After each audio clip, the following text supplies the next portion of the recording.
Oh my god, we have this conversation every fucking week about starting a podcast. Yeah, but you just said that's how all of the best podcasts start. What do you mean without context? Like, no, our best podcast starts have come from when I don't even know we started and we're just talking bollocks. And then you're like, Robert Clare. Yeah, da-da. I was just saying that they made it unusable. That's why you can't go back with YouTube Premium. Is because the reason why you get YouTube Premium is because they made YouTube unusable. Because every video you click, it's like 7 ads, right? Yeah, or you'll watch, you'll be like, or like I'll see an NHL clip and I'll be like, oh, that'll be interesting, and it's like a minute long, and I have to watch a 45-second advert. It is way too extreme. It's crazy. They forced you to do it. Yeah, and it's the same as what Twitch are doing at the moment. Like, I don't really use Twitch, but I'm in the Twitch kind of atmosphere, right? I know You're twitching.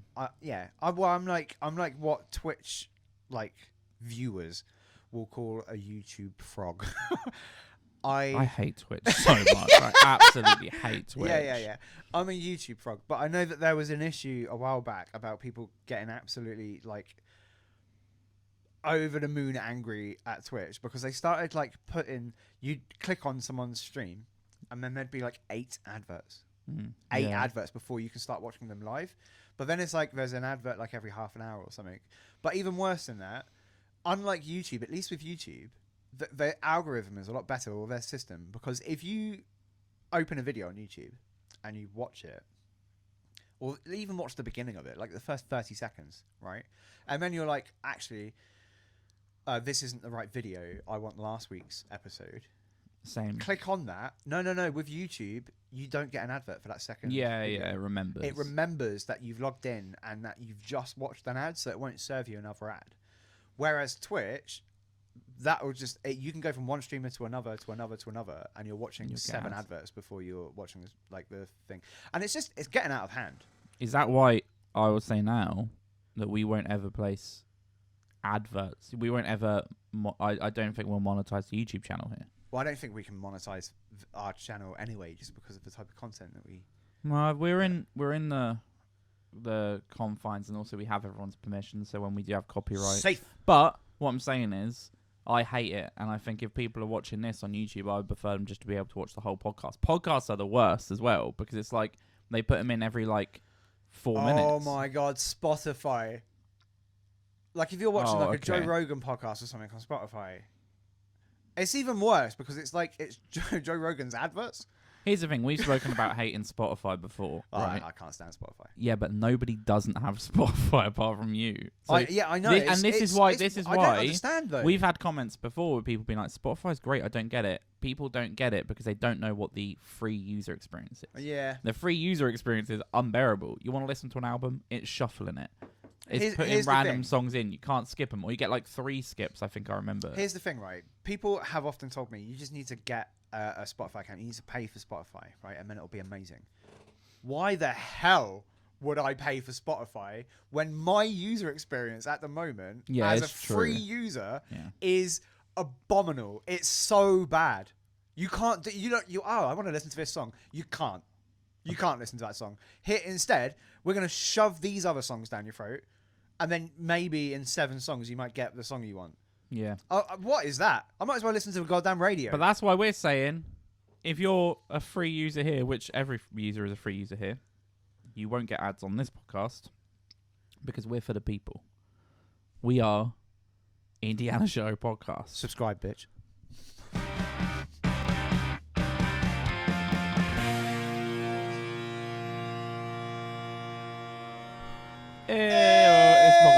You can probably say that. That's fine, right? I just feel bad. I just called people bitches. Well, no. You call people that aren't subscribed bitches. Yeah. If you're subscribed, that wasn't for you. And you know it. You carry on, sir. Or madam. Yeah. Or other. How's your week been, B? It's been good. I had a good week. Do you know what I did this week? Well, I know. You went to see Glenn Miller. Yeah. Well, not Glenn Miller, but you know. I went to see the Glenn Miller Orchestra. How was it? Led by Ray McVeigh.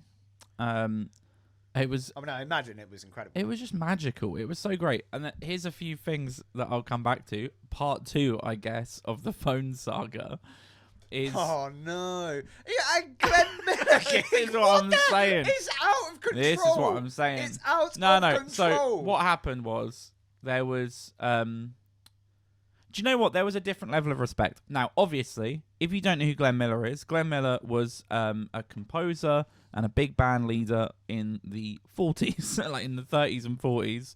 I mean, how many people know what Glenn Miller is? I don't know. This might as well be dead air. Dead air. Yeah. So he led big bands. You would know his music, right? Like okay, copyright. We have to stop. Too accurate.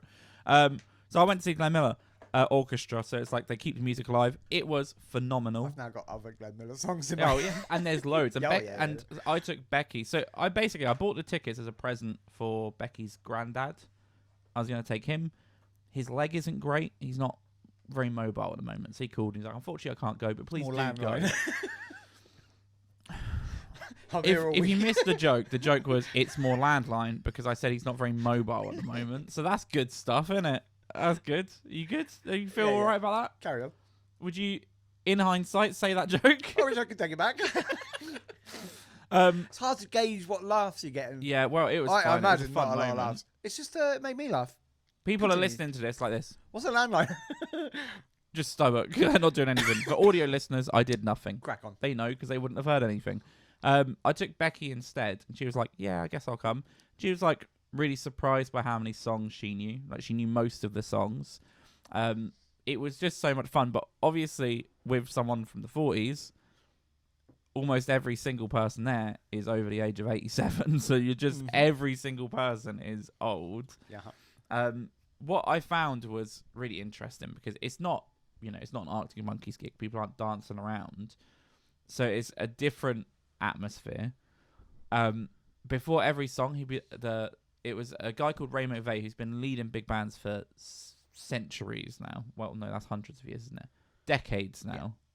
Probably decades. Maybe a couple centuries. Skin routine is skincare routine. Not good. He's quite old now. Okay. So he kind of, he'll come on over and he'll go, and now this is, and he'll say the name, and every time he said the name, all of the old people go, oh. It was so funny. So every time he'd announce, he'd be like, and here's Moonlight Serenade, and everyone's like, oh. And it was so funny. And me and Becky were like kind of just finding that really, really funny. And then there was a moment at the end which reminded me of our phone conversation. Right. Because they were like, this is our last song. And here's the thing. I think everyone had got a quick picture, right? Mm-hmm. And after it, Becky was like, yeah, this is what it was like. And she showed a picture. And I was like, I don't even know when you took that picture, right? Because she used some discretion. But because everyone's really old in there. No, did they all have their so much flash? No, it was like they'd get their phone out and they'd be like, and you just see the flashlight up. There was one really funny one in front of us where it was like a mum who's maybe like 50, like just a proper one finger typer sort of mum. And there's nothing wrong with one finger typers. I just want to throw that out there. You a tapper? Look, sometimes you tap like this though, like one finger. You hold the phone. Hang on. I need thumbs. to wait. No. You thumbs. You're fine. No, it is thumbs. You're a typer. No, that's even typer. worse. Yeah. That's crazy. Yeah. I'm like a dinosaur on the old keyboard. Yeah. That's mad. No, that's blowing my mind. No, what was funny is this lady, one finger typer. She gets her camera out and she like holds it up like this. And she goes to take the picture, and her son's next to her, who's like 30 or something. And the son just taps the flash off on the camera. You can see him be like, oh, Christ. Tap the flash off. Yeah, there was a couple in front of us that came late, so they arrived like one song in or something. And they were so noisy. They come in and they were like, sorry we're late to the person while they're playing. And then she sits down and she's like, oh, it was a nightmare getting here. Like, and I was just like, shut up. But then she's like an old lady, so you can't really say anything. Yeah, but I hate that argument. I'm going to say something controversial, right? They should know bloody better. They really should. They're like old. No, they're I like do agree. They're from a better time, a better place where people still had manners and civilization was a little bit more kind of I don't know, respectful, maybe, not depending to on her. what. Not But to like, her. you know, come into a bloody concert and start chatting about how hard it was to get there. Yeah. What is Yeah, wrong with I people? don't know. And it was. And on the phone thing, I'm a little bit more laid back in this scenario. I feel like it's not that bad. Like it's more endearing. And everyone It's also like you know. it didn't happen, right? Like everyone was just sat watching. Yeah, I have a hard The time to believe all of the old ladies were sat there with Yeah. their phones out. Like, Woo! Play in the mood. throwing their knickers on stage. Like cover a trombone. Like a big kite. But no, it was so good. And then they did it. So obviously they played the Glenn Miller tracks, but then in the second half they did a Rat Pack tribute. So they had like a guy come on singing, and he was really good. They had this lady who looked just like Skylar from Breaking Bad. I can't remember her name. I think it was like Catherine someone. She was phenomenal. She had that proper like they did like clang clang clang in the trolley. Love it. And a couple other Judy Garland. She did Somewhere Over the Rainbow. Stunning, like absolutely amazing. And she was wearing like the like proper like Dress. the ballroom Like, gown sort of like thing. kind of And 40s. proper dressed up like the 40s. They're very fun as well. Like they don't just sit and play, but it's like a proper show. So they'll get up and like if someone has a solo, they'll get up and walk to the front and do the solo, or like sections will like have dances, and then like there's a lot of like there's a lot of showmanship in it. So they really put a lot into the show, and it made me think for the podcast because I was like, I'm watching someone play music from the 40s, and these are trombones and saxophone players, and it's a brass band. I guess it is a brass band. Some of it's wind instruments, piano, and the show they put on was phenomenal.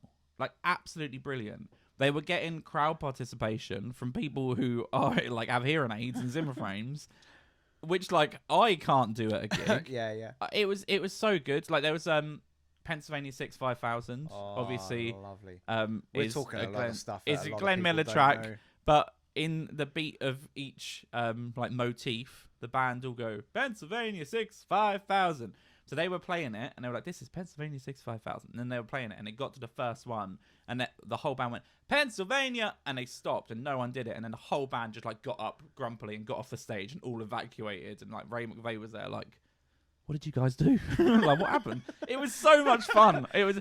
I'm gonna look out, and I'm gonna go to the next one close, and it was brilliant, and I'll make sure that you can come along. I'll be well up for that. I would have thought of it sooner, but it was obviously it was. I doubt you would have wanted to come with Becky's granddad. Definitely he's not. a great guy. Well, but, I mean, I've never met him. yeah, he's a granddad, all right. You know what I mean? But it's so interesting, right? Because the immediate thought I just had, right, is one, it's sad, right? Because how much longer do you think like a Glenn Miller band can go on for? Do you know what? Because here's the thing, right?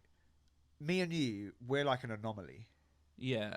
Like people our age don't know Glenn Miller. We're an anomaly. We had a particular sort of set of circumstances that means we know more about older stuff than we should, probably.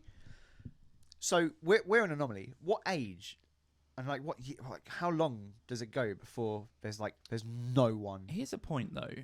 There's not enough people to sell a concert. It's a very interesting point, and it goes to my conversation of like, what is a retirement home going to look like when we're in it? This was my second question, right? Do you think in like 40 years, like your kid will be like, no, well, what's dad getting up to? Or even your kid's kid. It's like, what's granddad doing? Oh, he's going to one of granddad's special concerts. Oh, and then your great grandson, well, not great son, your grandson will be like, oh God, oh, that sounds awful. One of granddad's concerts. Ugh. And it's cold. And then no, it's like Snoop Dogg. Yeah. A bunch of like 80-year-old people being like, yeah, Snoop. It's a really good point. So here's the thing: Glenn Miller, World War II, right, disappeared on a plane. There's a film. There's a black and white film, just because I know a lot of our people won't, but it's brilliant, called The Glenn Miller Story, and it tells how he got famous. He was very different to the people, and it all started from, I believe there was a concert, and the maybe the saxophone player broke his hand, and Glenn Miller's solution was to have a trombone play the lead part. It was basically he mixed up the sounds, so a backing instrument became the lead, and then that was kind of what happened. Became his sound. So he had this unique sound, but he, well, spoilers, but it happened around about 70 years ago. It was like real. Yeah, It's like it is a real he event. disappeared on a plane during World War II, so no one knows what happened to Glenn Miller. Really, you can probably have a guess. But I was just thinking, on your first question, how long can the Glenn Miller band survive? It's like 70 years since he disappeared. That's a good question, but then it's also 70 years. But then what I would say is we're probably still in the generation of people that are either grew up kind of maybe listening to some Glenn Miller, right?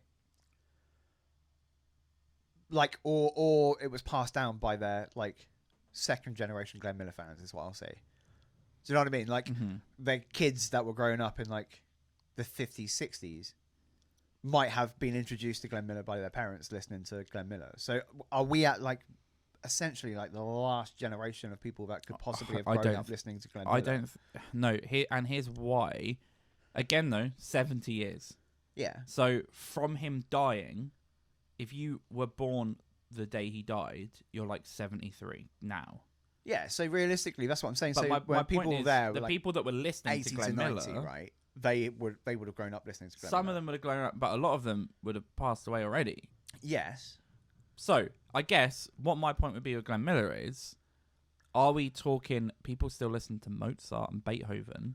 I mean, that's such a good point. But then those are the leaders. They're the pioneers. Those are the people. It's so weird to think about because it's like I listen to a lot of classical music, right?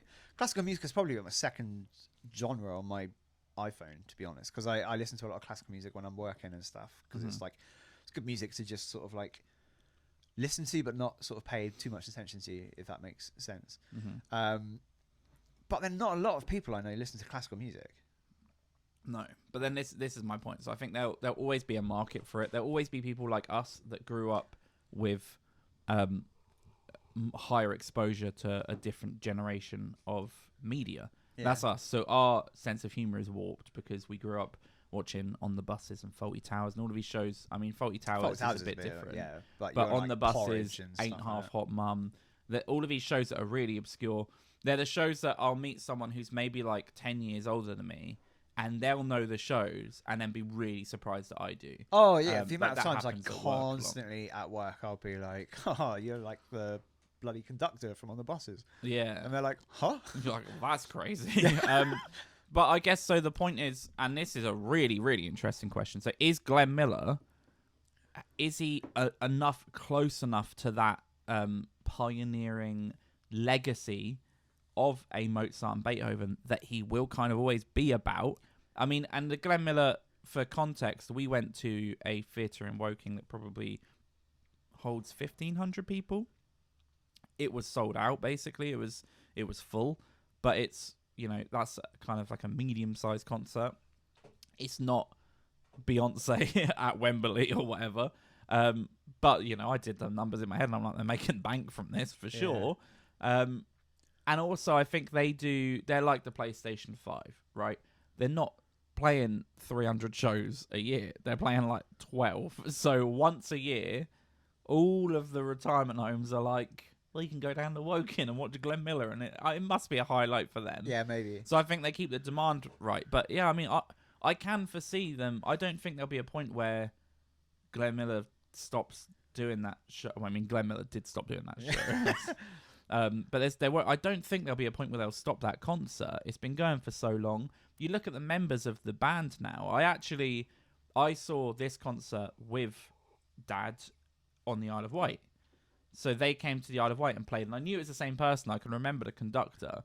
He was a little bit more livelier back then. He's like he's very old now. I'm really surprised he's still doing it. But the band now have new members as well. So they're getting new members to join. So the band are younger. But yeah, I mean, it's a really interesting question of how do you cross that line to then be like, you know, when you pass away and in 70 years, people will still come to your show. It's one of the sort of like the best things about music and just all sort of forms of media and art, really, isn't it? Is that there really isn't a life, a shelf life to it. It can go on forever. Like even you talk about like one hit wonders from like the 80s or something. It's like you don't think about those songs ever, but when you hear them, Yeah. you're like, holy crap. It's like people are still living through that. Yeah, like it's still like a massive thing. Man, that was a big tangent about Glenn Miller.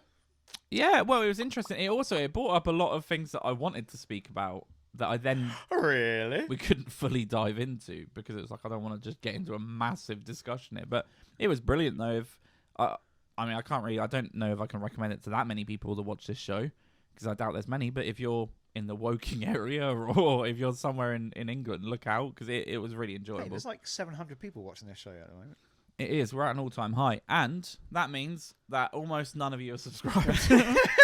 So if you're watching this, hit subscribe, please. Yeah, it helps us get better. At? I say better. Just We've not had subscribe. guests yet. It doesn't make us better. It doesn't make us better. We cannot guarantee that hitting subscribe will make us any better. But it will make us you feel better. And it will make oh, no, you're right.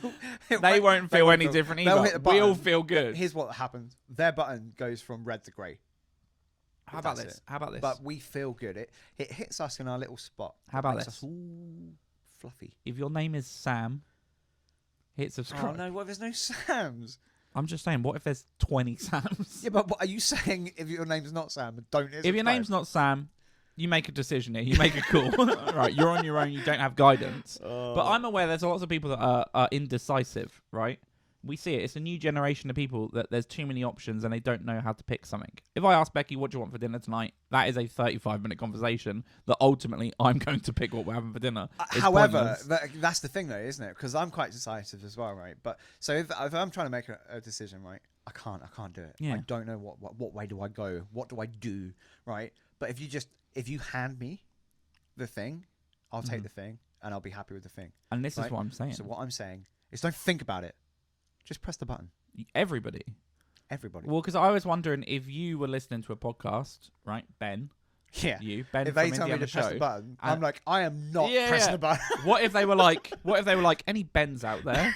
Hit subscribe. You would hit subscribe. Tell me what to do. Okay. No, but at the same time, so you think I've lost the Sam subscribers? You think they're going to get annoyed? They're gone. You can't tell someone what to do. I will give you £5. No, I'm kidding. For every subscriber we get, we'll donate 10p to charity. But we won't do that. I would do that. Yeah, but that's for like later on down the road. It's not. Well, because at the moment we'll end up getting 8 subscribers. And we're like, congratulations. 80p. Yeah. Pocket change. We just give it to a homeless man. Yeah. That's crazy. No, but I was saying basically. this is like I subscribe to so many people that I don't think I've ever watched any of their videos. But it's because I watched one video and I'm like, that was sick. Yeah. And I just hit subscribe. Yeah, and then it's 5 years later. At some point, another video will pop up on my feed, and I'm like, oh yeah, that's that guy that I subscribed to, and I'll check it out. You don't have to actively like follow us and support us, but just do it. Hit subscribe, see what happens. Well, and I've said before, we've got some guests lined up already that are really, really impressive. We want the channel to be as big as possible. Too impressive. But they are too impressive. We don't deserve to interview them at all. But if we can get more subscribers, that may lead to better guests. It at least justifies the guests that we will have over the summer. So yeah, hit subscribe definitely. When people like and comment on the channel, that makes us happy. It makes me happy. It calms me down, and then ultimately, I'm just a better human. So even if it's just beans. Even if it's beans, we got a beans. Put your beans down below. Always drop the beans. Always drop the beans. Amazing. I think, to be honest with you, I'm really excited to listen to some music. I say we listen to some music now, have another little chat, finish the podcast, go about our day. Yeah, sounds good. It's the plan, really. I've got a busy day today. Oh, it's a big day today. Big day today. I'm as you so can see, excited. I'm so excited. Only bloody Formula One's back, baby. And again, this is like the World Cup, right? We won't always speak about Formula One. So if you're like, oh, God, Formula One, that's fine. Shut up. We didn't ask, but I'm so excited for Formula One. We've been watching Drive to Survive, and I know the purists of the sport, some of them hate Drive to Survive. I don't Some hate of them it. hate Drive I to just Survive. think you have to watch it with a big pinch of salt, and then not take anything seriously. Do you hear how high I went then? Yeah, you went like Steven Gerrard high. Yeah, no. So I know that purists hate it. What I'll say is, I grew up kind of vicariously watching Formula One with you guys. Yeah. So you would have Formula One. I've been into Formula One for like a whole. And I'd be watching, time. and I'd be like, oh, "What is this? What's this boring?" And then I just would watch it because it's not boring. It is very interesting. It's great. And then lots would happen to be exciting. And then there was an era for a few years I lost interest. I did. Hamilton was winning all the time. I didn't care, right? So I lost interest. I think that there's kind of it's during the hybrid era. Areola. Yeah, Areola. no, it was during that. After the Switch, there was a couple exciting years, and then after before that, the Switch, it was the 3DS. It's a Nintendo joke. This episode brought to you, but no, can you imagine? By my crap humor. And no, I had a button, and it rolled a Nintendo ad, and you're like, why'd you do that? Anyway, yeah, so I lost interest in Formula One. Then Drive to Survive happened, and I was like, I followed Formula One, and I enjoyed it. So I want to watch this show. And Becky was like, oh, okay, we'll watch the show. Because of the show, she was like, I'll watch the race. Let's watch the next season. And then the 2020 season, we watched together, and it was phenomenal. And it was like nostalgic, but also there was this new level of interest because of Drive to Survive. Yeah, they dramatize things. They make stories. They also they do take audio completely out of context. Well, and this is what I'm saying. Other races and other race weekends and put it in to fit a narrative. Yeah, that's why I'm like, it's entertaining, but don't take it seriously. Yeah, like 100%. They ramp up every single bit of drama they possibly can, and they fabricate drama to make it more entertaining, which is insane because, like, I've read a couple of comments on like different F1 like YouTube channels and stuff of people saying Formula One has been so bad for the last like few years or so. Yeah, it has been, honestly, since like I want to say since the pandemic, since 2020. Yeah, right. It's been phenomenal. And it's like get whoever finishes first out your head. Yeah, that's the problem. People get caught The up race on that. is not about who finishes first, right? Yeah. Like, we're yet to see this year whether it's going to be a 2-horse race or even a 3-horse race, possibly. Maybe with a 4! No, not 4. Mercedes are way off. Yeah, but they may come back. They might come back. But we're yet to see sort of exactly where things stand at the moment. But even going back last year, the year before that, forget about who comes first. The rest of the field battle has been so unbelievably exciting. Yeah. And that's where the entertainment has been. And also the battle at the front has been closer than it has been in a long time. Yeah. Like since Hamilton's dominance, since then it's been close. Like Ferrari should have won last year. Yeah, The only reason Ferrari didn't win last year is because they're run by Ferrari. Yeah, 100%. And they don't. I think I could. I've already made an application, right, for a job at Red Bull as their livery designer. Oh yeah, I remember. I'm also just throwing out my application to be the chief strategist at Ferrari. I have zero experience, but I don't think that's an issue. I think what will happen is an issue at Ferrari. What will happen is you'll go in and they'll be like, right, okay, so we've got Bahrain. We're between a 1-stop and a 2-stop, and you'll go, okay, which one's faster? And they'll go, oh, we haven't looked. Like, okay, go look, and then they'll come back and be like, yeah, the 1-stop is faster. You don't hear them. They walk away, and then just quietly you hear. You hear boop boop boop. Coin flip. Yeah. Coin flip. iPhone coin flip. Yeah. Heads. Yeah, I think strategy 1 will go with the 1-stop. No, well they'll crunch the maths, and then they'll come back and be like, so we have looked at the 1-stop. That is the faster option, and you'll go, so the 1-stop. And they're like, good call.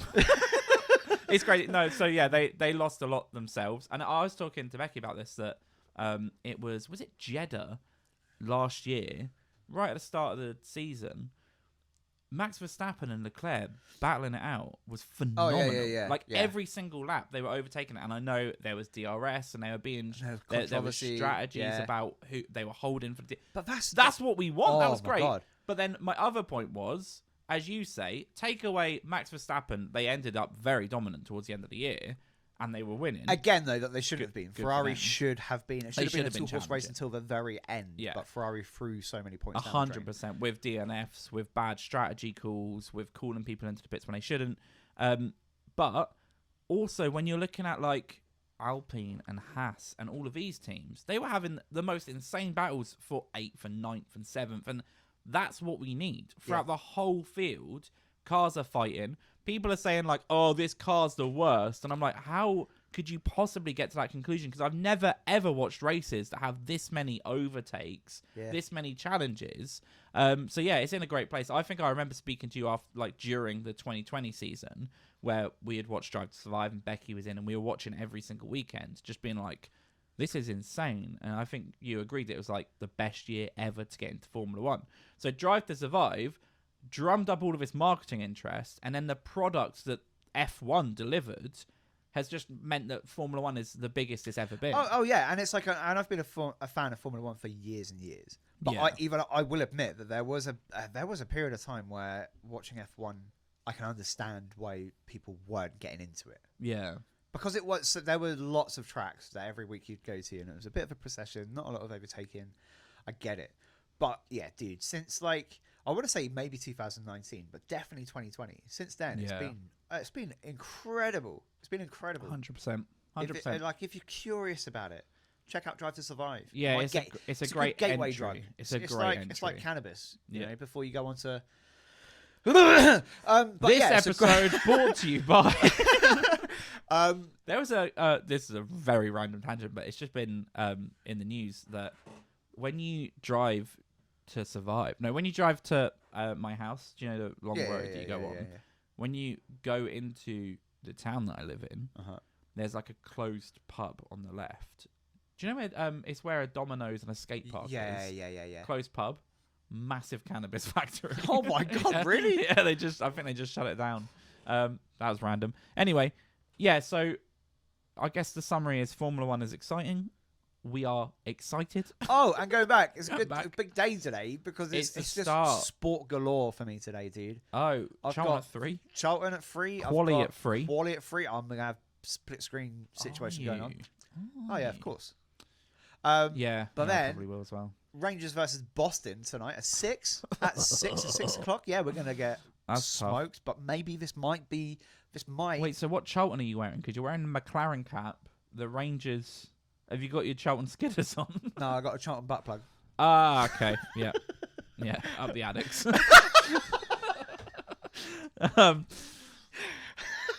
I saw a great post of someone on the Charlton subreddit the other day. This is gonna just grab everything that we speak about. All of the topics that people hate us talking about on this music podcast.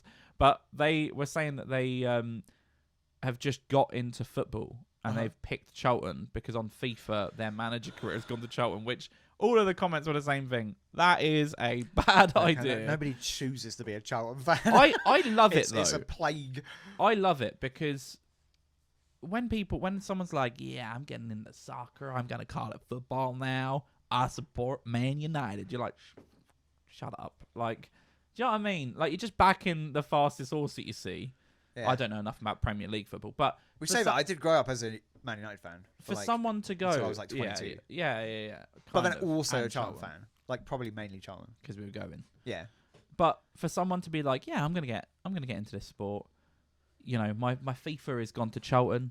They type in Charlton, they see mid-table of the 3rd tier of the English league, and they still go, yeah, that's my team. And then they're asking questions and they're learning about the legacy of the club. Yeah, I also don't think Americans know about leagues, though. That's the thing. Yeah, they're like Charlton. They're in League One. The number 1. I don't know where Arsenal have gone. Yeah, well, it is weird as well because we've really sailed into like the participation trophy of no one is a loser. That is like Premier League. the No, Championship. you can be a loser. League One. You They're you can get relegated into a national league. that is true. But what I'm saying But that's the thing though. A lot of Americans support Wrexham now. But what I'm saying is League Two is the fourth league. That's what I'm saying. Right, yeah. We have three leagues that sound like they're the top league. Yeah. You know what I mean? Like, it's crazy. Even the National League. The national. Oh, the whole like the national. The nation. Yeah. This league's for the nation. That's great. So yeah, it's really funny. But I commented saying I went through the same thing, becoming a Philly fan. So becoming a Flyers fan. I had played a video game. I had played the Flyers. I think probably because of Goldberg on Mighty Ducks wearing Flyers gear. So I went through that journey, and then I watched a documentary, and I learned about the club, and I became a Flyers fan. And now 13, 14 years later, you wish you were. I am miserable. I am absolutely miserable. It is tough being a Flyers fan. I don't know how you're doing it. But this is what's At crazy. least we've got something to cheer about. We've just got Kane. Well, we just got Tarasenko. Brendan Lemieux. That's it. Because everyone else, we just traded away for like 6 round picks. Have you still got like Travis? Yeah. TK's still here. Yeah. Here's the thing. TK should still be here, but we have all these big... This is crazy. This though. is mad. Yeah. No one... Although we have a lot of American fans. Yeah, but are they hockey fans? Because hockey's the least popular sport in America. I was about to say, and this is how crazy niche we were about to get. I was about to say, I've just read that Live Golf... their first event just got 3.5 million viewers, which is technically more than... The NHL is how people are spinning it, but that was across all platforms, not one channel. Right. And then I'm like, okay, add up all games then. Add up every single game that's playing, because there's a lot of division. Yeah, and also every Let's not talk about golf. game in NHL Let's not talk about has like golf. 3 different broadcasts. Yeah, exactly. So every game is split in half. All of Live fans are watching. They're gathering all of the information to make it look bigger than it is. No one actually cares about Live. But more importantly, most people don't care about golf. So what are we doing? Most people hate golf. What I will say is, though, golf. we're talking Drive to Survive being a gateway into Formula 1. Yeah. Full Swing was amazing. Yeah, it was amazing. Yeah. Really, I don't think really you'll end up it. watching golf No, really afterwards. We, about maybe 15 minutes ago, said let's listen to some music. We do this all the time. Whenever we're gaming together and we're in a party and we're talking. Oh yeah.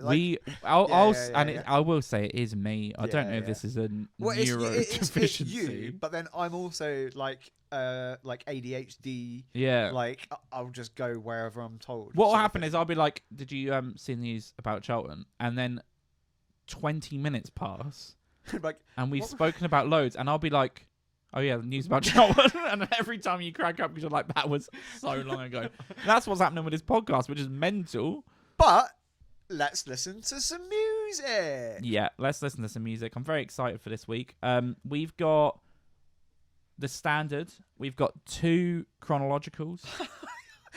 It's not the band names. Yeah, so we've got the standard. Because they sound like 2 chronologicals. Sound like band names. 2 chronological. I like. It's a great band. It's a good band name. Even the standards. Should we start?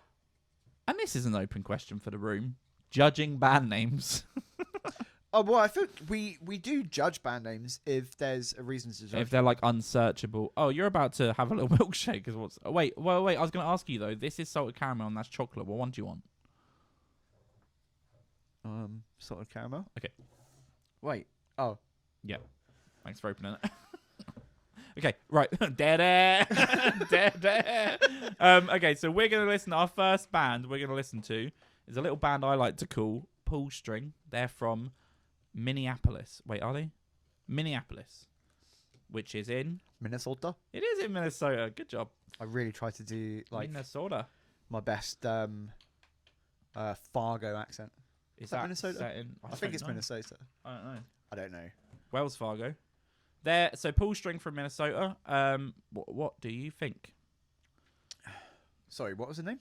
Pullstring. Pullstring. One word, Pullstring. Pullstring. Pullstring. I like it. And I bet it's searchable, because obviously if you search Pullstring, Pullstrings will come up. But I bet if you search Pullstring music, they'll come up. Unless there's multiple Pullstrings. I think it's I'm gonna go on its own folk. Folk music. Yeah. I hate guessing indie because indie is a very easy guess to do, but I am guessing indie. Indie band, guitar driven, I reckon. Pullstring. They've asked for 209. Oh yeah, God, I'm on Spotify, so what's going to happen is I'm about to give this a bit of a blast, I think.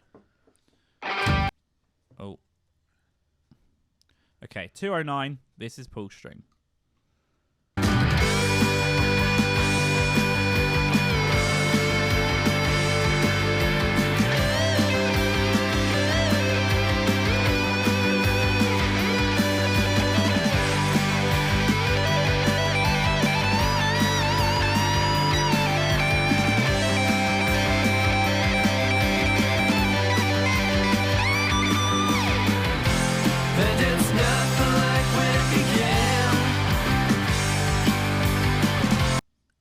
Such a cool sound. Love it. It's really, I was hoping for vocals to come in just to know that there were vocals. And there were vocals. That's a great sound. I have zero feedback. I just loved it. yeah. Like it was great. And I thought like the solo was good. It wasn't too over. Like it was just right. You know, like some solos, it's like there's like an ego trip behind it. It sounds like. Yeah. Do you know what I mean? Like, whereas that was like the perfect amount of flashiness, let's say. Yeah, it sounded great. The vocals came in and I thought they sounded brilliant as well, like in terms of the like production and the actual sound. It was a very small snippet of vocals. I think the guitarist might have submitted this with that timestamp of 209 to be like, check this out.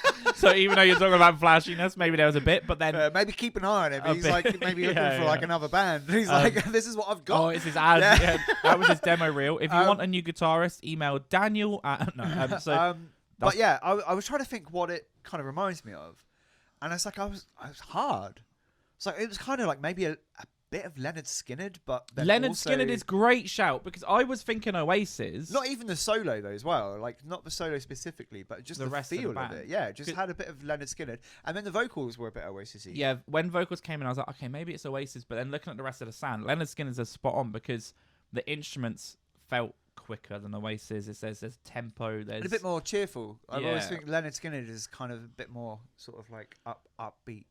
They say, okay, look at this. So they say if you like The Replacements, I don't know who that is. Gin Blossoms, I don't know who that is. Neil Young, I don't know who that is. No, I don't know who Neil Young is. Oasis, Nirvana, Foo Fighters, Tom Petty, Green Day. There's a lot of bands they compare themselves to. Noel Gallagher they put as well as Oasis. But I think that's such a like true representation of where bands get. Because like no band is influenced just by one band. No, not at all. Like you're influenced by everything you listen to growing up. I would chuck Leonard Skinner on there just for reference. I think Leonard Skinner, particularly that song. Oh yeah, that song. Yeah, I haven't listened to anything else, but that was very Leonard. I also will throw out, and this is a bit different. Because we don't usually. I always try and bring up the Instagram or whatever social media they've submitted, which they have. So this is Pullstring Band. Check them out on Instagram. Give them a follow. If you do like their music, let them know that we sent you. But one thing that I'll shout out is how their social medias run. They've got these pinned posts on Instagram.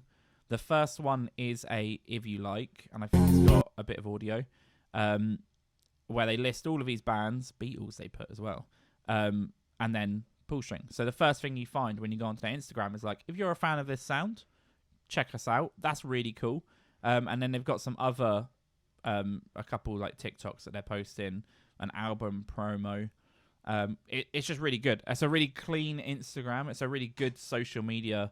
Like the way they've run it, the way they've organized it is brilliant. So that's another little bit of feedback, I guess. But that's Pullstring Band. Thank you so much for the submission.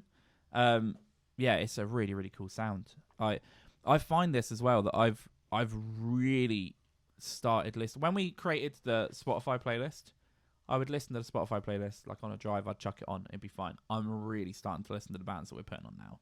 Like I'll listen to the Spotify playlist and then I'll be like, okay, I want to listen to this one artist, and then I'll listen to all of the other songs they've got, and it's phenomenal. Like the level of music is so high that I'm finding people. I think I said on one of the other episodes, I was like emotionally moved by one of the tracks. I was about to cry in the car on my way over because I was listening to one of our submissions.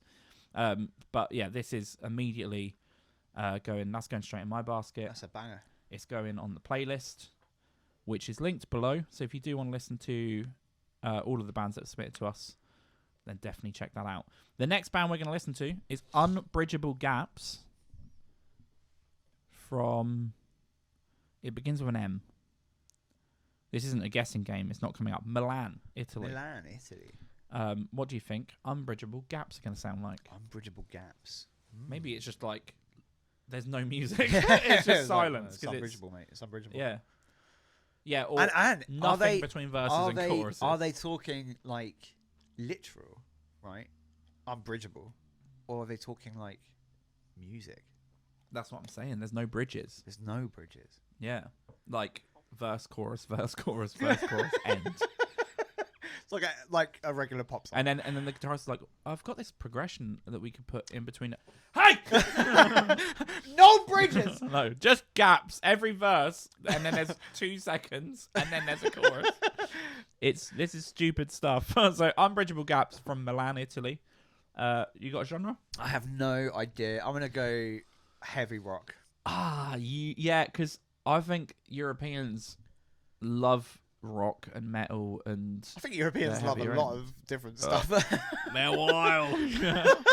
Yeah, I was probably gonna say the same. I was gonna say some distorted guitars, heavier vocals.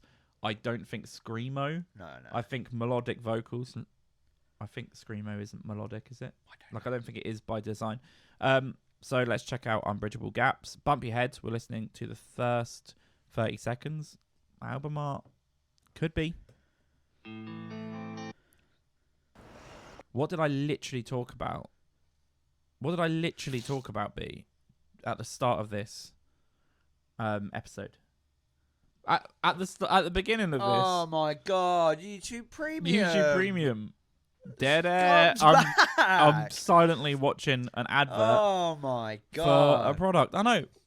Who does that? Who monetizes? Actually, to be fair, this is a band. If they're getting money from it, Yeah, no, 100%. 30k views. So that's good. Did you skip the ad? I watched the ad. They would have got the bank for it. Okay, cool. So, I've just cut to you because I've just put that at the start of the video. This is Crash by Unbridgeable Gaps.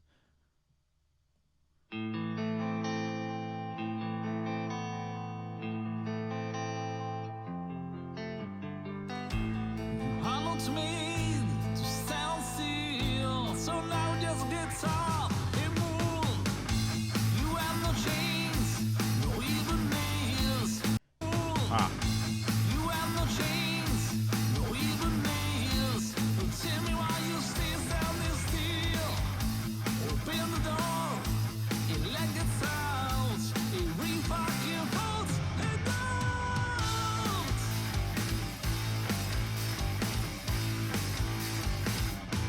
I let it run a little longer than 30 because I messed it up with the skip. We're not professional I'm DJs. very sorry. Oh, that was good. And we were kind of spot on with the guesses. I think I possibly foresaw it being heavier than it was, which is fine. Yeah, but that's not a criticism. No, I but guessed it was good really heavy. But I liked it. Yeah, it was good rocky. vocal control at the end there, and it was good. It's I really do enjoy. This is fine to say. Just the European singing voice. Well, that you can always hear. That sounded very sort of 70s rock. That sort of like real over the top of the track sort of like vocals that you'd get, like maybe sort of like it's. I would say AC/DC is what it sounded like. Obviously, without the kind of gruff like Gruffalo. Yeah, like. But yeah, I liked it. It really gave me that 70s rock feel. Yeah, 100%. No, I completely agree. It that's in my head. It sounded like it would have belonged on Appetite for Destruction. The instruments, the way they were kind of chugging along, sounded that way. Even the intro was a bit Led Zeppelin. Yeah, so I've enjoyed it a lot. That's a great submission again. I'm just quickly going to pull up their Instagram. No, I'm not. I'm going to pull up the last band that we just listened to's Instagram. That was wrong of me. I've been doing that. Is that our first Italian submission? I don't think so, but I can't think of who it would have been. I don't think, possibly it might have been. Have we just broken Italy? No, it was good. Yeah. It's good. It's great stuff. I just wanted to quickly get their Instagram up. I don't know if they've submitted one. Maybe they don't have Instagram. They've put a Facebook on. God, I'm kind of... I feel like I'm getting closer and closer to being an old man of recent. That's true to... Just, I guess, for everyone. everyone's aging. But no, I don't know. But turning 28 has really impacted me. I've been ill. I've been injured. Like, I cannot shake injuries. How's your wrist? It's bad still. Really bad still. I don't know if I need to get it checked out. But they'll just be like, it's sprained. The last 2 times I've gone to the doctors, they basically told me to fuck off. I mean, that's just the NHS. It's crazy. And it takes you so long to get an appointment. And then you walk in and they're like, what's wrong with you? And you're like, got a cough? Like, fuck off. So, yeah. Buy some night nurse. Yeah, so I don't know, but it's just not healing. So Unbridgeable Gaps here on Facebook. They've got 88 likes, 92 follows. But that video we just listened to had 30k listens. Interesting. They have really high, and that's 0 comments, 2.9k likes. I'm pretty interested by those numbers. Are comments turned off? No. And there's no comments. I'd love to know what's happened there from Unbridgeable Gaps, because I smell a rat. yeah, it's really shady because it's also not a music video, and they have 169 subscribers. So I don't know, unless maybe they've tried some promotions, Maybe. which is fine. It's fine, but it's unusual to not have any comments. Yeah, even with promotions. I mean, like we've put videos on YouTube with nowhere near that many views, and there's at least one person that will comment to tell you how garbage you are. Yeah, yeah. There's one person that hates your guts for no reason. There's at least one person who somehow your video has ruined their life. Yeah. Oh god. Yeah. I don't know why. Yeah. So I'd love to hear what's happened there. If it's promotions, and that's fine. If they're on playlists, so I hear sometimes people will say that. But yeah, all of their videos kind of have over 10k views. That is the case. But So then- definitely really try and get your Facebook numbers up, because I think that really does help moving forward. Yeah. With booking gigs and talking to. Just from a musical business perspective as well, what I'd say is, and again, if there's a chance this will be the first time they're watching any part of our podcast. So for context, I think I always gravitate towards the commercialization and management of music. That's what interests me a lot. This is what people will look at. So when you're like submitting to festivals, like say you're submitting to a festival in the UK, being like, we're this band from Milan, check us out. A lot of bands will think if our numbers are high, like 11k views, then that will translate to booking agents will look at it and be like, oh, 11k views, amazing. 11k views is the same as 100 views if, for example, on this video that I'm looking at, there's 19 likes and 0 comments. So people haven't engaged with it. So that's the one bit of advice that I would have as a band is, instead of making a platform look like it has lots of eyes on it, you need people. You need actual people. And one thing I would say as well is we've trialed, or not we've, but I've trialed before in other projects, adverts on things like TikTok. And what TikTok would do is you could advertise a post on TikTok. It could get like 10,000 views. No one is commenting. So there's actually no engagement really that's happening, because however TikTok works, I think they just put bots on it. It is much better to have, let's say, a video or anything like a post on Facebook or whatever. It's much better to have, let's say, 100 views, right, but 10 separate people commenting. Yeah. Than it is to have 1,000 views and no comments. Yeah. So I'd be really interested though. Unbridgeable Gaps. The song sounds amazing. It's very classic rock. I know there's a load of festivals in Europe that I would love to play that I don't think our genre is right for, because the band that I'm in is kind of indie, not pop, but it's like indie pop or rock pop. More commercial. A bit more commercial, whereas that sort of sound will fit on that bill. But getting social media right is really important. And yeah, having like this channel, I don't know what has happened, but a part of me would be a bit... I would be questioning if my project, if I was putting a song out and the video was getting tens of thousands of views, but people weren't commenting, people weren't liking, or whatever it might be, I would look into it for sure. So I don't know. That's a bit of advice. That's actually a lot of the times we may just listen and nod along and go yes. But I want to make it hopefully clear, that's helpful. in terms of just a strictly music point of view, It was great. 100%. Yeah, absolutely. So go check them out. Unbridgeable Gaps. I will possibly reach out because I don't have a link. Oh, okay. I do have a link for Spotify. So I'm doing the work here to get you on the playlist. But what did we just listen to? The Way I Am. There we go. See, on Spotify, 49,000 listens to that song. Added to YouTube, I don't think that's counting YouTube views. I don't know. 224,000 listens on another song. So they've got a ton of listens as well. But again, that's crazy numbers to have 88 likes on Facebook. Yeah. We have more likes than that on Facebook. And we're not. We get like 4 listens. Like, so I don't know. I don't know if it's One way or another. Something's weird. One there. way or another, you need to get those numbers on Facebook up. Either there's 2 options here. Either they've run promotions that have added numbers, but it maybe tangibly hasn't added people listening, right? People aren't hearing the songs more, or they have some way that they're getting loads of people listening to their music, but for some reason not engaging. And to get like, this is like, you're gonna hit, one of your tracks is gonna hit 250,000 people are listening to it, and 88 likes on Facebook. I'm very confused by it, so I don't know what's going on.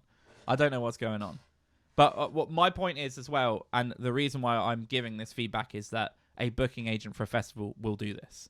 They may look at Spotify and go, whoa, they have a lot of people. Let's see how many tickets they're selling. Let's see how big their shows are. And then they'll find no one talking about your band. Doesn't add up. But the sound is amazing. And I'm very happy to have them on the playlist. Chin chin. Our last submission. This is going to be an interesting one. Because it's our engagement submission. Uh-huh. It's someone who has engaged with a lot of our Facebook posts and have shared and commented when they were on. They were putting up links and getting people to listen to the podcast. So for that reason, I kind of said to them that if they wanted to get submitted, if they wanted to get re-shown, then I would be happy to do so. I put a post out asking for some more local submissions as well. I think it's always good if we can raise eyes on a local band. They were one of the people that submitted, and then we had a bit of a chat about it. But this is STEM. Ah, Now, STEM. they will Friends of the be channel. the first band that we will listen to 3 times. Holy crap. Because they submitted a Christmas track. Yeah. Now, the reason why we're playing them is that yesterday they've just released a new song. Ooh, So we kind of got juicy. hot off the presses. I remember, and this is why I was like, oh, let's listen to this. Because the last bit of feedback I had was actually more about production. We listened to their Christmas song, and my only issue with the Christmas song was that I felt like it could have been produced more. So I think the problem was that they do a lot of live streams where they'll play their songs, and they sound amazing, and they're really happy and joyful. There have been times where they've had their kids possibly on, like doing some percussion and adding different layers. I kind of felt like I wanted more from their recordings. Yeah. So I wanted to check out their latest track to see, are they still just recording it raw? Let's have a look. I believe it's called Hello. Let's check it out. This is STEM from Sandhurst. Go.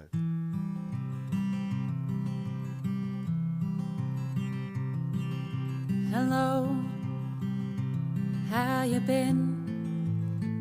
It's been a while since I've seen you. Hello, are we still friends? It's all changed now, but you're here again. We used to run, we did it. Okay, that's 30. I mean, that was just delightful. It sounds really good, doesn't it? Excuse me. I didn't know if it's a is it a who's the artist? Miley Cyrus just did her big track Right. that like I can buy myself flowers, Oh. and it was a like spoof of Bruno Mars. Yeah. Was this that for Adele? Because Adele has a song.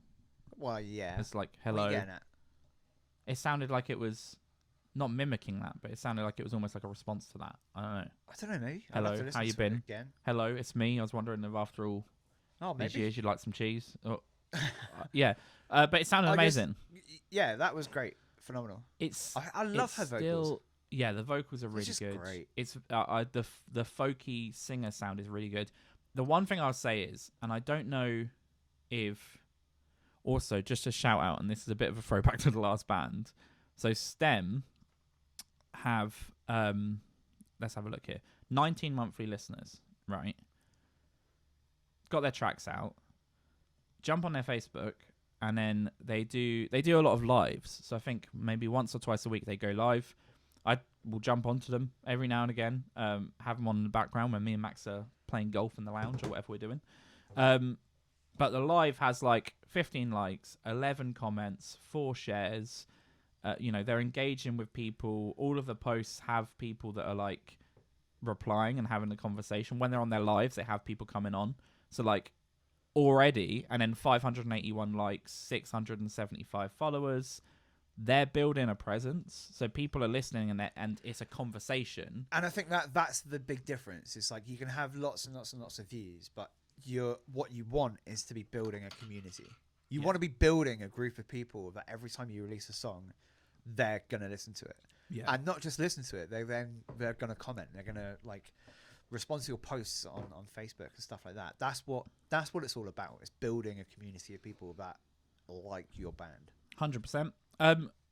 In terms of the production, I still think, and I think possibly. So I know who their producer is, and I know other projects that the producer records. I'm not going to out them because that'd be rude. But I've said before, when we first listened to them, I think I said there are 2 types of producers in the world. There are producers that just record your songs. And it's a good example is, if I go back to 2009, I think, I'm a little whippersnapper. I've just learned that writing songs is possible, and I write 10 songs in about 5 days. It sounds like a brag. They're all terrible. All terrible, terrible songs, right? Because what I've not learned at this point is that, you can write songs, but they're not necessarily good. Yeah. A monkey can also just randomly select words and chords. Exactly. Like, so I wrote these really bad songs, and now if I were to, like, if as a band we were to go, like the project we're in now, I wrote, I think it was over 150 songs to get 5 or 6 that I'm like, these are okay. So it takes a lot of time. I didn't know that back then. So in 2009, I wrote those songs, and then I reached out to a producer who I think had just left high school, set up at this little studio in this industrial estate, and he recorded the songs. And I think I paid him £60 for 1 day of recording. And in that 1 day, we did a 10-song album, right? £60. I don't think I broke even, right? Because who wants to listen to this terrible CD? 14-year-old. Yeah, it was tough. But my point is, what he did was he put a microphone in front of us and he recorded the songs. Flash forward to now, I went in 20 was it 2020? Yeah, 2020. I went down to his studio and he recorded a song for me. But the difference was, I sat with him and I went, "This is the song," and I sent him a recording of me playing the song, and it was this little acoustic song, and he went, "Okay, cool. This is what I see," and he built it up. So he added drums, he added piano, he added bass, he added all of these little embellishments that, done the right way, it didn't change the vibe of the song, but it meant the recording was way better. Yep. This is important. This is important. Yeah. I think that's the next step for STEM.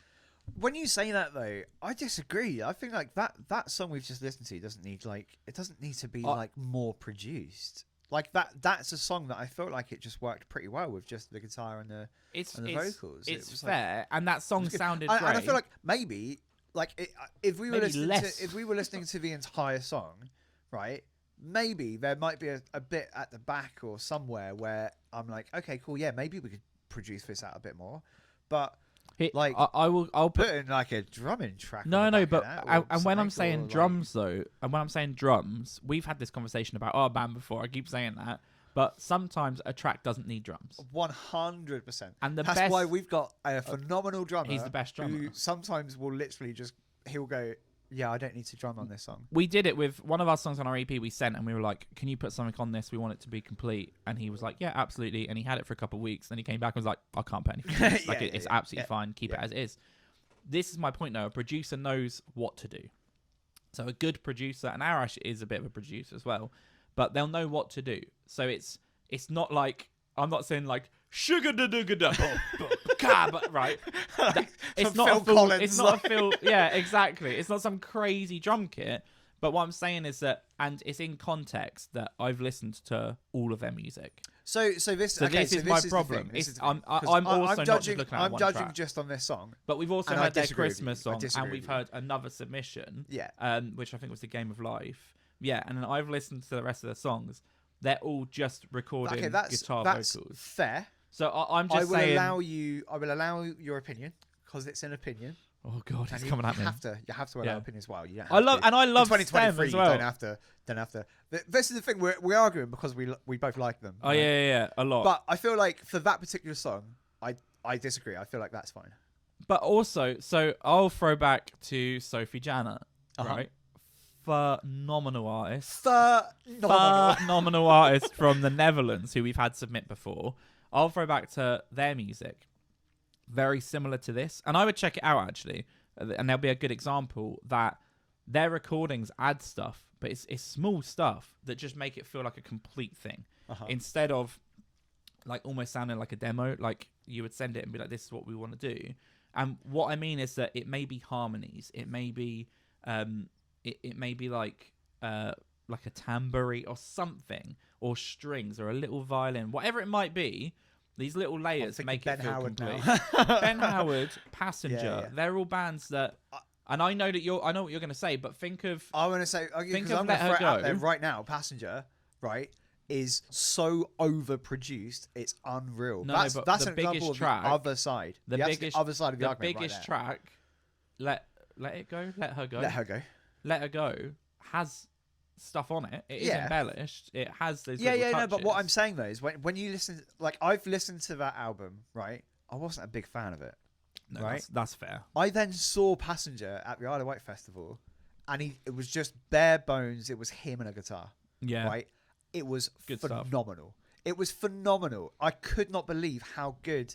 And all he did was play that album. He just played that album. Mm-hmm. But every song was just acoustic. It was just him and the song. I cannot believe how crap compared to that his actual produced album is. Oh, you can Because go it's too far. so overproduced. You can go too far for that sure. I'm like, this is not good. This is unrecognizable, like from his live performance. And that's another issue anyway.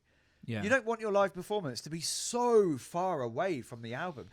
You can have differences, and it's a good thing, because sometimes you go to the performance and you're like, oh, this is different than what I know. This is cool. But when it's like you can't reproduce anything from your album live, then we've got a problem, dude. I just don't like that. And And it's right, like, why I will that's never, a good never point. buy a Passenger album again. But I will probably go and see him in concert if that's how he plays all of his concerts. I'll definitely go and see Passenger again because he was phenomenal. Right, so you're making a good point.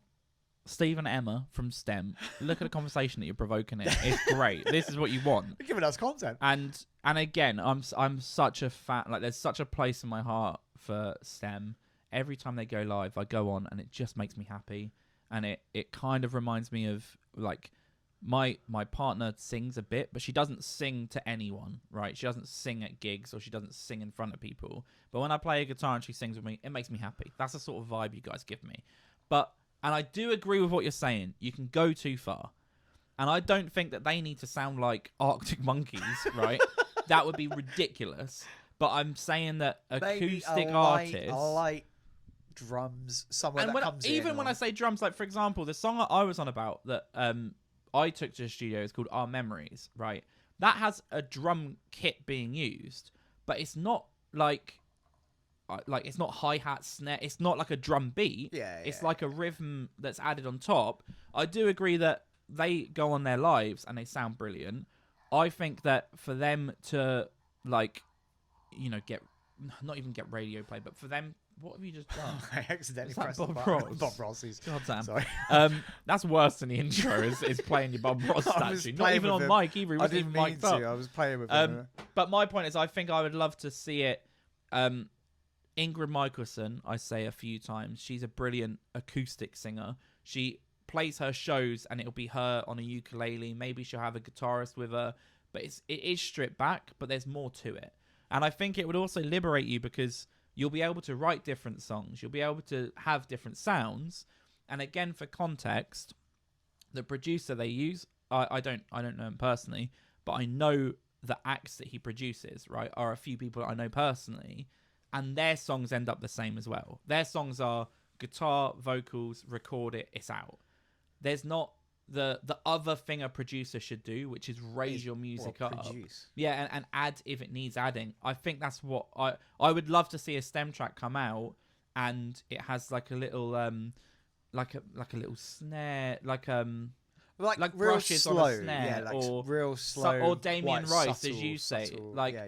I would love to see it hit that Okay. next level. Okay, we can agree, and we can disagree, and I kind of agree that maybe there's a bit of production he's doing, right? But it also sounded great. It sounded so good. phenomenal, right? And it spawned a 10-minute Yeah, bloody wow. argument about producing. Yeah. Right. Anywho, we got to move on. That was STEM. Check them out. They're fantastic. I love them so much. Great people. They're on Check the out playlist their lives as well. Facebook. Give them some love. Yeah, definitely check out the lives. They go live, they play, they sound amazing. It's just good vibes. It's And a good also, time. Have it on in the background while you're cooking. she's so happy too. Like I don't know. It's like the kind of happiness, like when sometimes people are too happy, right? And it briefly makes you angry. It briefly makes you angry, right? Because it's like, who the bloody hell are you being so happy? But then they're so happy that It they makes you happy. make you happy after you're angry. I think what you've just revealed there are your deep-seated Yeah. issues. That's what just happened there. So, we're learning about that's what I'm ourselves saying as is well. that some people are so happy it makes you briefly angry, but then they're so happy that you then become happy, Yeah. and then you're like, I'm Ah. happy. You're like, This oh, is I get great. it now. I understand. yeah. Thanks so much for the submission again, STEM. We love you guys so much. If I ever see a show that, like, because they're quite local, so if I ever see a show that I can go to, I'll definitely go and check them out. But for now, I'll keep watching their lives. Do you know what it's time for now, B? Oh, it's time. Yeah. Get up. Oh, I thought the McMuffins arrived. Oh no, It's dude. the Wheel of Fortunes. I'm going to cut to it this time. Also, every week I type this a bit differently, and I really went for it this week because Oh, I've not noticed. no. There's exclamation marks sometimes. That's great. Let's spin it. How many spins before we have to pay for it? Is that how it works? I can't remember. No. I can't add more than 100. Oh yeah. It's great. Horzay B3datd33r. Horzay Is it like German? B3datd33r. Horzay B3datd33r. Horzay B3datd33r. Frick. B3datd33r. Horzay B3datd33r. Is it Horzay or Beda- Jose? That's Horzay? Horzay, isn't it? I don't know. It might be a silent R. Or a silent H. Horzay. Or a Z. But- Or Z. I mean, Right, we're okay. so sorry. We're but two ignorant Englishmen who don't know how to say most words. Can I throw out We're here? fairly illiterate. Can I throw out here though that it depends where this person's from. Yeah, because this might not even be his name. It might just be a cool. Well, here's the thing. I don't think there are 3s on his birth certificate. Is what I'm saying. It's spelt with 3s. didn't even notice. I didn't notice the 3s. I didn't notice the freeze. I don't. And so okay. Let's, Yeah, but are the freeze is a free a letter in another language? I mean, I don't know. I don't know. Is Other a languages- 3 a letter in another language? Well, I don't know. What does that mean? I don't know. You think that's like as in a like. Russian Well, not Russia. Well, people here's are the thing, angry then. right? Not everyone uses 1, 2, 3, 4, right? As in like written. Like, you can't just rock up to every country with like a 1, a 2, and a 3 and a 4, and then be like, "What does that mean?" Can't you? No. Like, everyone knows what 1, 2, 3, 4 is, right? Like, maths is universal. But I don't think you can just show the number 2 and then, like, every country in the world knows that means 2. This is crazy. Do they have a what numbers? language? Give me a language where the number is different. I guess is it like Arabic? Chinese, Arabic? I mean, Chinese for sure. Like Japanese, like I would say probably all of the like Eastern Asian countries. Whoa, I've never even thought about it. They do have different. Yeah, Obviously.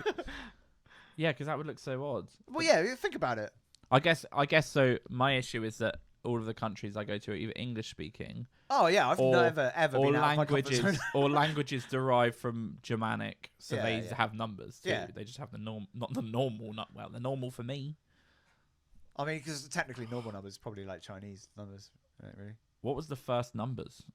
Chinese, that's the oldest civilization in the world. I thought it was Roman numerals. No, that's actually a good point. No, What's the first? because actually the numbers? first civilizations were like 0. Wait, what? I googled what's the first numbers, and it says 0. Here's controversy. So What? tutorials point or tutorial point, depending. I don't know. That's the URL. Says 0. Wikipedia is showing me 1. Well, because zero is controversial, right? Because zero is not a number. What did 0 do? Like zero isn't a number. Zero is nothing. Because I know 7, 8, Zero 9. is like an absence of a number. Is it not? What is happening? We're supposed to be listening to music. No, aren't no, we? now we're learning So maths. here's here's what we're doing. Right. Horzay Horzay B3datd33r. B3datd33r. I'm Put that dear down. gonna throw it out here that I'm not sure how I feel about the name already. Well, where are they from? Willingboro, New Jersey. Okay, I'm not sure about the Well, name. I'm gonna say I don't think in I'm New not Jersey. sure about the name. I don't think in New Jersey they use like you were saying that maybe the 3 is using a different. New And, like, Jersey don't have their own language. do they? Jersey. New Jersey. New Jersey. It's What's new. the difference between Jersey and New Jersey? Age. Fair. But yeah, I think the name might be a problem, dude. Yeah. I don't know. I don't know how to feel. I don't know. Because that's not searchable, Well, here's right? the thing. I can't say it. Yeah. Now I know there might be people that know me. They're like, yeah, but Ben, you can't say a lot of words, and they're right. But Yeah. that's a toughie. Do you have a guess for a name? I can't get out what.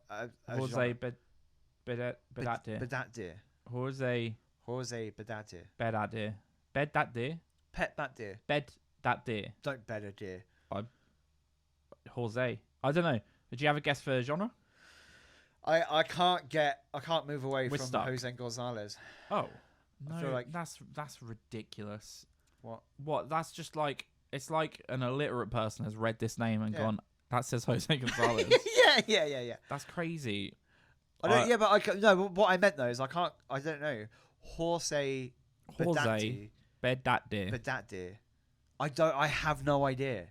Like, is that the person's name? Because this is the thing. See, okay, I've just given it away, but I was gonna say hip hop. Oh, But my hip hop was the letters in the name and New Jersey.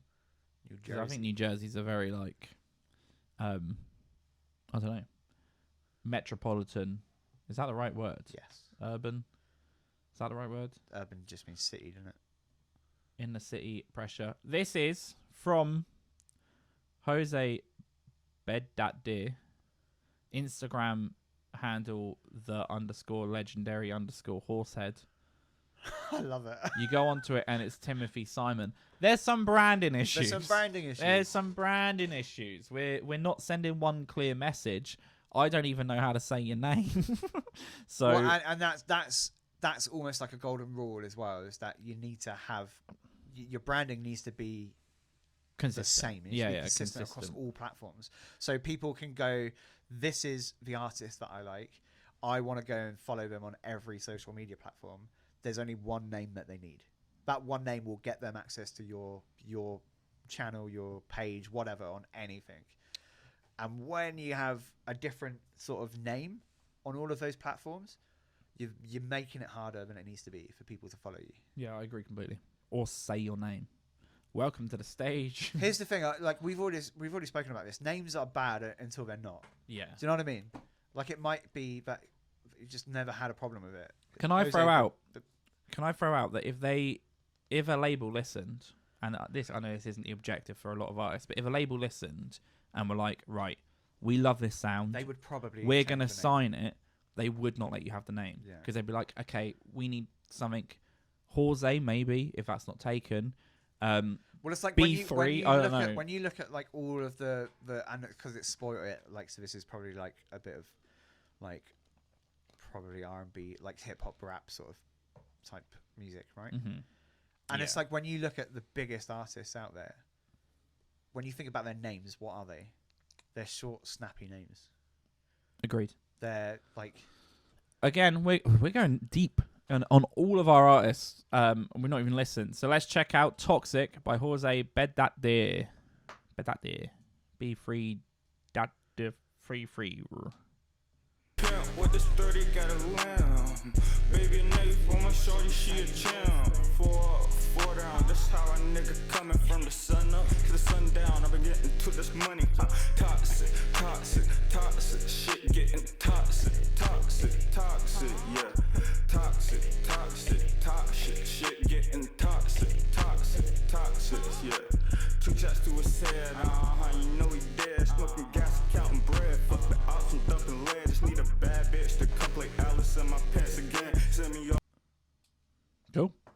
Yeah. That is Toxic. I feel like from a production standpoint, it was pretty good. Yeah, it's good. I think the track is really good. I like this is just going to show my incompetence with hip hop music. But I do like the style of vocals on here. Yeah. And I like that there was like almost a chorus. There was a bit that stood out from the rest. Really good. It's a great sound. Again, I think the only feedback is we've probably already we've gone through it all. is the name. Yeah, Is like, the name is really unsayable. I'm struggling with the name, Mhm. and it's like that might be your name, and I apologize, but I feel like even if it is your name, like, I mean, go and look up how many artists out there have changed their name because their name Yeah. is not commercial. What's Eminem's name? Isn't it like Marshall Yeah, someone? but It's like, that's a really great shout out. That but yeah. what does everyone know Eminem for? It's Eminem. Can I throw Like- out another angle? I'm just quickly checking that I'm not about to breach GDPR because I Yep. love to do that. Mr. Blobby out again. Yeah, get your blobs out for the lads. I think that they've even like I don't think that's their name. Right, I yeah, think, but, and that's even and I don't know. here's my problem, and I get what's happened here, but if I go to their Instagram again, just quickly search that up, I'm pretty sure. Right, okay. So to their Instagram, I'm gonna zoom in because the screen we're looking at is quite far away. The legendary Horsehead. Okay, that's not a rap name, so that doesn't work. Fair enough. Timothy Simon. Now here's the thing. It's not a rap name. So I understand why if your name is Timothy Simon, it might not be that, maybe an online alias. I understand why you wouldn't go for Timothy Simon. Timothy Simon is your Marshall. And then you Yeah, need to yeah. find an Eminem. I think even just Horzay, just on its own. Horzay, H-O... Or you could be R-Z-A-Y. Horzay B or something. Like Horzay B is good. because then Cardi B, though. because maybe that's a bit. Yeah, I don't know how you'd feel about that, but at least that way it's a lot more sort of like just Horzay on its own. Like, think about it. Who are you going to go and see tonight? I'm going to a Horzay concert. Oh, cool. It sounds better. I feel like that's the test you've got to do. So whenever you're making a band name or naming your project, give yourself the who are you going to see tonight conversation. Or in hip hop, right? If someone shouted you out on a track, if you were featuring on a track and someone shouted your name, does it work? Like that's important. That happens a lot in hip hop with like the little tags that people put in. So yeah, that's again, the music is absolutely. We have nothing to say about the music because it sounds great. But it is just about that. Whoops. But then also, regardless of how you, I mean, you could be listening to it and be like, "Oh, these guys don't know what they're talking about." Absolutely, and that's fine. But like I said, these are just our opinions. They're not necessarily correct or right. And we're the two whitest people Yeah, that ever lived yeah, on exactly. planet Earth. You'd be like, what the? So this What guy's the fuck going are to be these listening, being crackers like, talking about? I didn't realize what the situation was here when I submitted this. Right. But one thing that we're not wrong on is you have to make sure all of your platforms are synced up. If Whatever yeah. name, Yeah, you're yeah. picking, you could pick Timothy Doe, you could pick the legendary Horsehead, whatever. They have to be matched up. Your band name has to be the same as your Instagram, has make to be it the same as clear. your Facebook, has to be the same as your Spotify. Yeah. Like everything has to be matched up. They have good engagement, so their channel, again, 15 subscribers. 4 months ago, this track was up. So I don't know if it's a new project as well. If it is a new project, great. It's a good opportunity to go, I've got a really solid sound. Yeah. So I can make some waves here in my And area that's of what music. I mean. Like take it with a pinch of salt, because I mean, like you said, we're the two whitest people ever, and we just it's not really our brand of music. Like we just don't really listen. It's not something that we ever. It's knowledge. It's level of knowledge. Yeah, but yeah, it's like we've spoken about it before. I like to think I know what makes good music and what makes bad music. Mm-hmm. That's why I can listen to most of the generic pop music in the charts. You And appreciate it for what it occasionally I'll go, that's actually really good. Mm-hmm. I can see why that song is so popular, even though I hate it with all my heart. Which isn't the case here. No, I know you listen no, I to don't know, I more don't- hip hop than I do. I don't hate it. And again, engagement here is good. He's got comments. All of the comments have like a few likes up. Yeah, again, that's a good sign. And again, it's like really good. like People how many engaging with it. subscribers? Like 15. 15, But yeah. with the comments, like that'll jump up in no time. 913 views with 17 likes equals that's just a normal post. Nothing weird has happened there. Whereas yeah, I think he has the same amount of likes as one of the other bands that had like 30,000 views on or something. Which is I don't why know. we brought it up. It was weird. It's this kind of engagement, even though it's like you might be going, it's not a lot of views, not a lot of subscribers. It's the engagement that's important, because the engagement is what the longevity. That's what kind of forces that out. You're building that community. Your 100%. subscribers will grow, your views will grow, but the engagement is what you want. And if you've got it at this stage, then you're already doing something absolutely correct. Like, you're doing something absolutely. right. They're posting reels. They've kind of got it looks like a new project. If this is a new project, what I would say from my opinion from a management side, and again, maybe that's the way to look at it, that what does this guy know about hip hop? Nothing. But from music management and commerciality, what you should do now, you've got the music, you've got a good sound. It felt unique. It felt unique enough as well that it isn't just a copy and paste of something else. Now make a brand. Act as if this is a business, right? Which is horrible, and musicians hate it. Musicians hate thinking of their music as a business.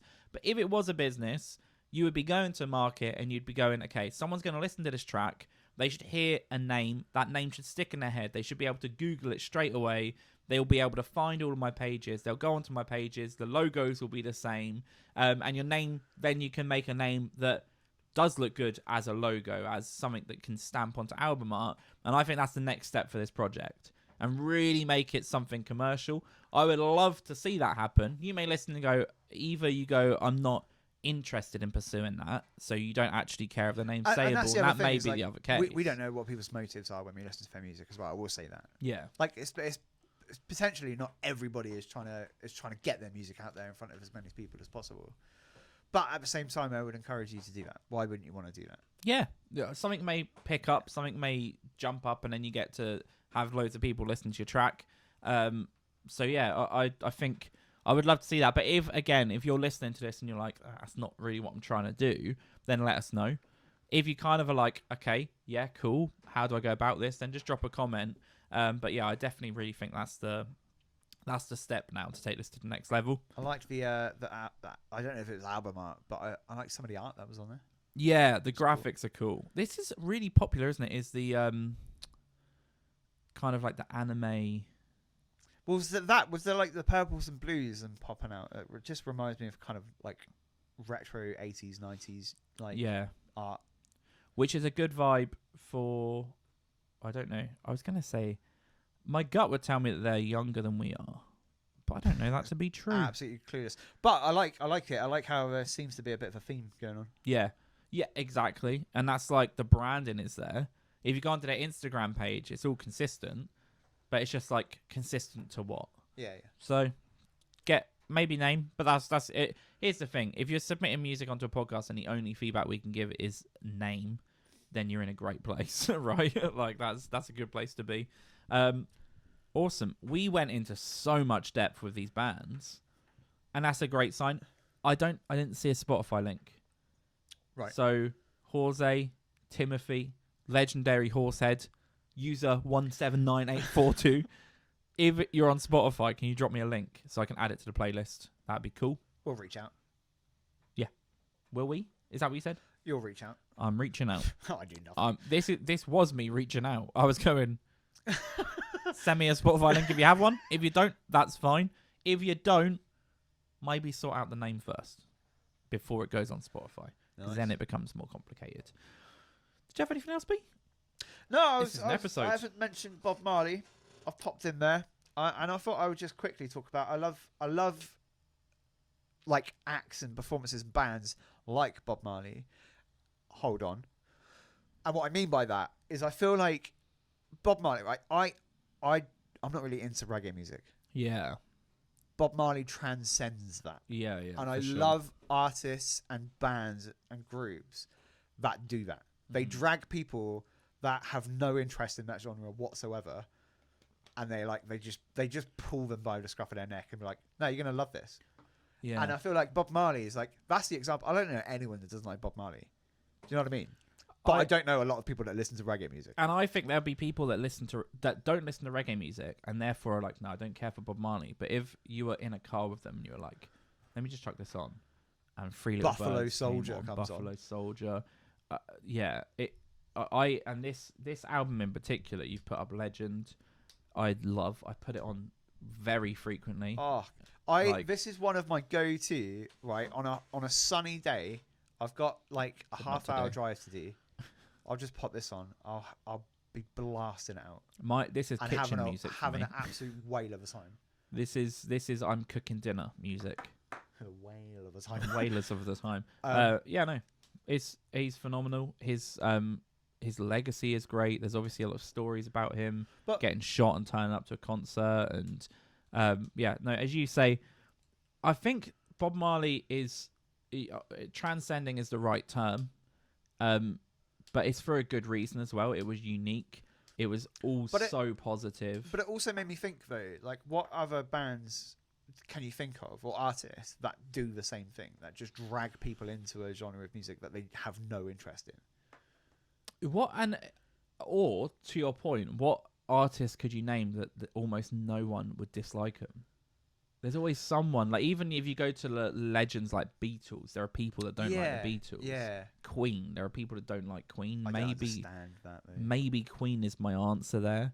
That their music is like almost not restricted by genre. It's just Queen. What you listen to? Queen. So I will say that because I know people that are like younger than me or whatever, who have no interest in any rock music or any like any rock music at all. They're strictly all they listen to is R&B. Yeah. Right. That is it. They don't listen to anything else. However, they know like every Queen song. Yeah. Yeah. So that's a good shout. Yeah. Not every. I think Queen Queen song, is the but closest I can think of. like you can put on the greatest hits and they know all the songs. Yeah. And they'll sing all the lines to Bohemian Rhapsody, right? I feel like that's a good shout. Queen is another band. What about Glenn Miller? Do that. I don't think it's quite up there. No, not the same. No. Not the same. No. Amazing. I remember pitching an idea of us doing deep dives into bands and looking at everything. And we just did that for every single band, which means that this is Out of control. an hour and 30 minutes. Holy Yeah, we got carried away. moly. We got carried away, man. That's what happens Let's when you're wrap it up. enjoying it, though. See you guys next week. Remember to subscribe to the channel. God damn it, subscribe. You hit a button, it It's makes just one us click. happy. It's just one click. Imagine going, what can I do today to make two random white British dudes happy? We're not asking for money. Click a goddamn button in here. Click a button. My Just word. click a button. You Hey, could how about share this? the podcast or just click the button. Yeah, for every subscriber we get, right, we'll subscribe to someone else, like a random channel. Like back? Yeah, because then it'll be like a circle. Because then even if people Sure. don't like us, we'll be helping out like another channel. I guess it feels desperate. We won't. We won't actually do it. It's Just subscribe to Scam. the goddamn channel. We'll see you next week. We love you guys. Stay breezy. Is that what you're going for? Stay breezy. I've been saying ciao every episode. I don't know why. It's All right. done that. Ciao. Ciao.